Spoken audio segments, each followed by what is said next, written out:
Welcome to a presentation on Oneonta Sanborn Maps. While the topic of Sanborn and other fire insurance maps are well documented, to my knowledge the existence of Sanborn maps related to Oneonta is not well known. This presentation will give some background on fire insurance maps, as well as modern use cases. We will conclude with applying some of these use cases to the Oneonta maps to see what we can reveal. Let's hop right in. Daniel Sanborn was born in Massachusetts in April 1827. Originally trained as a surveyor, he later worked on an atlas of Boston, Massachusetts. In 1866, Aetna Insurance saw his work on the atlas and hired him to produce insurance maps for Boston and some cities in Tennessee. The following year, in 1867, he branched out on his own and formed the Sanborn Fire Insurance Map Company. Most maps are bound in 100-page volumes with a page size of 21 by 25 inches, scaled 50 to 1. The purpose of an insurance map is for underwriters to evaluate the fire risk to a specific building. It contains data like construction type, roof type, number of stories, access to water, entrances and exits, anything that would help an insurance company evaluate the fire risk and provide the appropriate insurance coverage. It also includes more specific data such as street address and commercial building use. It's important to remember that these were highly detailed maps. By 1977, the Sanborn Map Company produced its last printed insurance map. However, the company is still in business today. Where can you find Sanborn maps? The University of Alabama Geography Department has a website for different maps, including a section on insurance maps. They are organized by county. Now keep in mind there are other companies besides the Sanborn Map Company. This one of Cheney Line and Allgood is produced by a different company and is a lot less detailed than what you would find in the Sanborn map.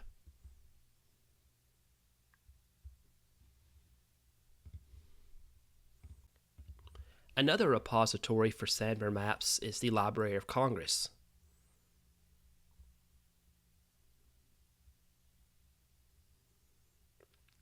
Some of the items in their collection are digitized.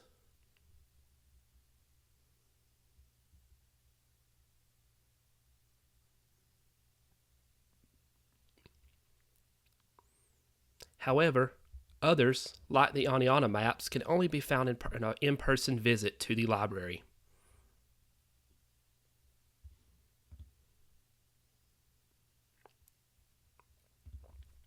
Some local public libraries also hold copies.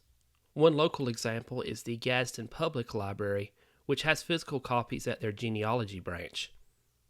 However, they also have access to digitized copies of Alabama maps through historical information gatherers.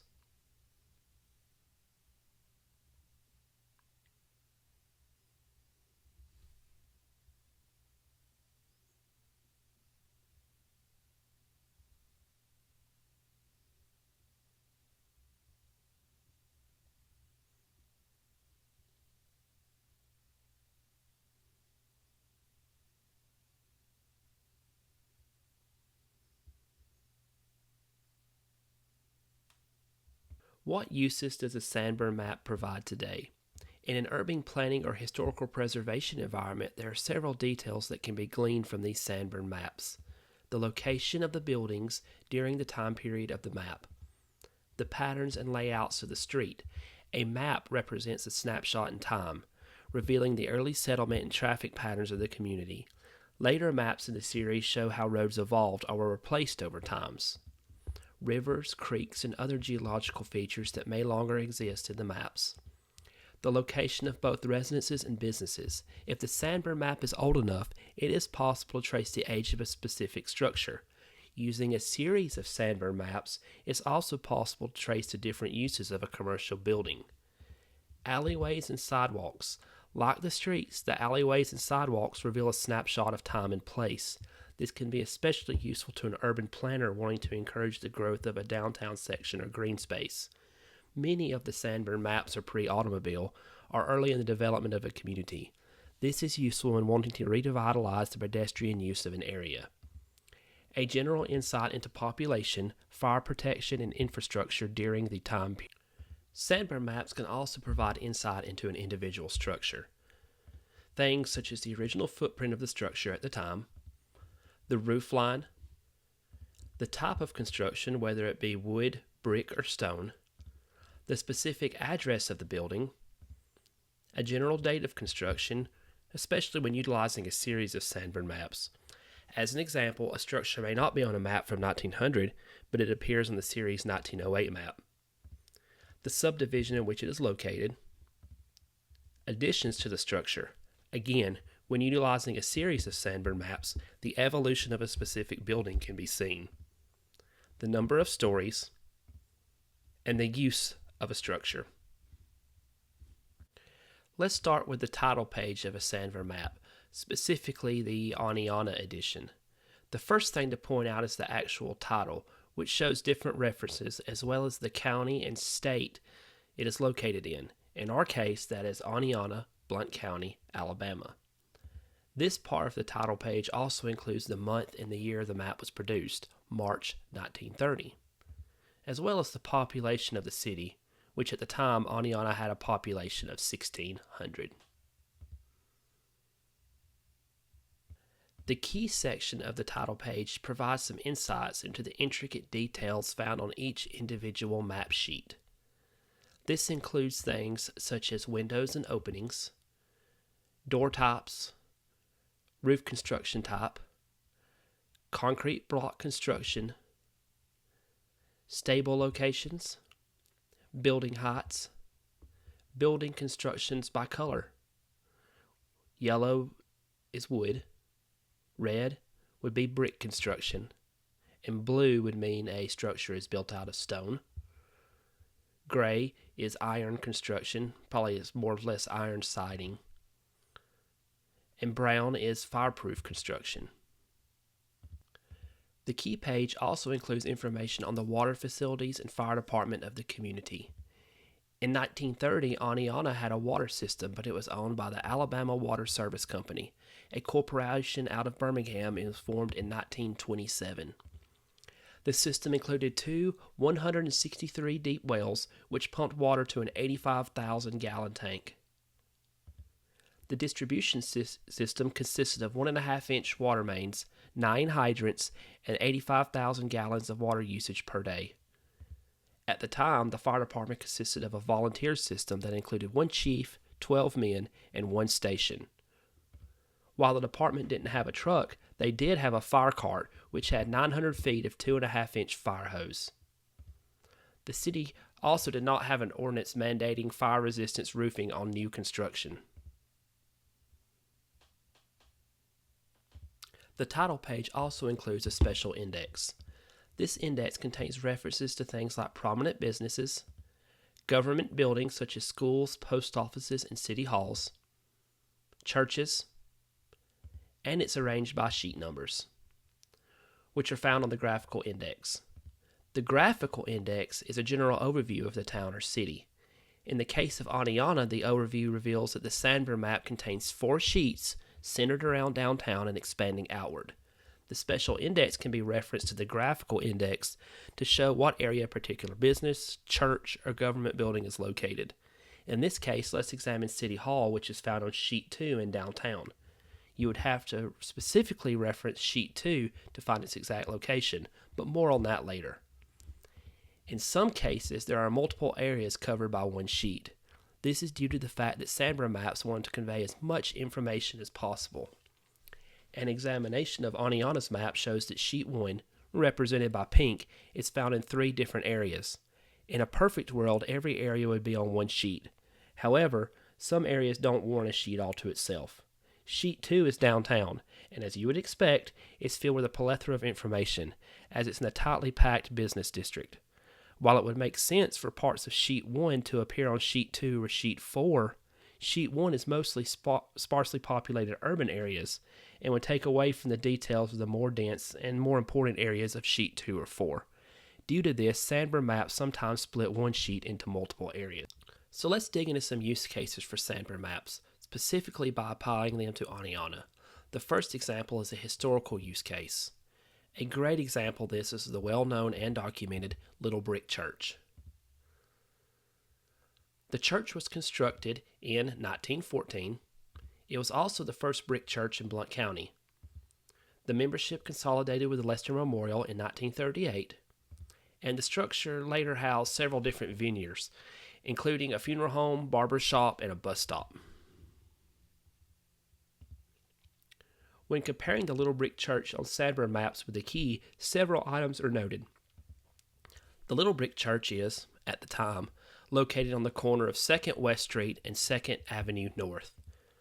A street address of 130 North 2nd Avenue. Pink shading denotes brick construction. A wooden partition as shown by the dashed exterior lines. One floor, which may denote usage, as it's known the building had a lower level that was utilized at later periods. A 3-4 bell tower. A 17-foot ceiling in the sanctuary. 12-foot ceilings on the alleyway side of the building. Multiple windows. A composition roof on the bell tower and alleyway side of the church, while a slate or tin roof was on the main part of the structure. It had a furnace for heat and electric lights. The next use case is genealogical. We won't have to travel very far from the Little Brick Church as we explore the buildings related to Dr. N.C. Denton. We will begin at his residence, which is today known as the Denton Hendricks House. It was built in 1917 for Dr. N.C. and Maud Denton. It is a 2-story, 5-bedroom residence and was designed by Charles Hughes. Due to its construction date, it also appears in the 1930 Sanborn Map of Oneonta. It is shown as being a 2-story, wood-framed brick house. It has a partitioned porch and a 1-story carport. Windows on both the first and second floor of the main structure. It also had a detached 1-story wooden-framed garage on the lot.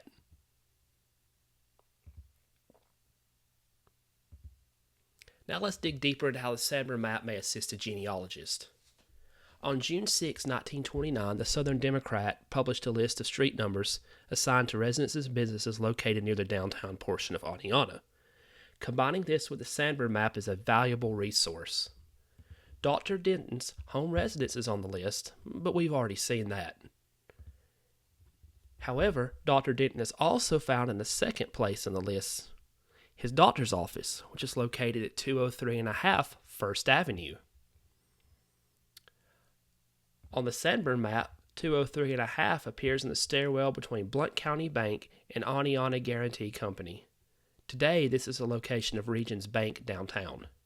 At the time, this upstairs space also included offices for attorneys J.T. Johnson and H.J. King, as well as the Blount County Health Unit.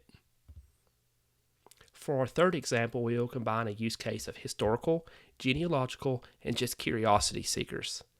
Staying with the theme of doctors, this will explore the residence of Dr. T.B. Nation. While not a medical doctor, Nation was a dentist who later entered the ministry. Returning to the 1929 address list, we see his residence was located at 316 3rd Avenue. Going back to the Sanborn Map, 316 3rd Avenue is located on the same block as Oneonta First Baptist. This residence was a simple, 1-story dwelling.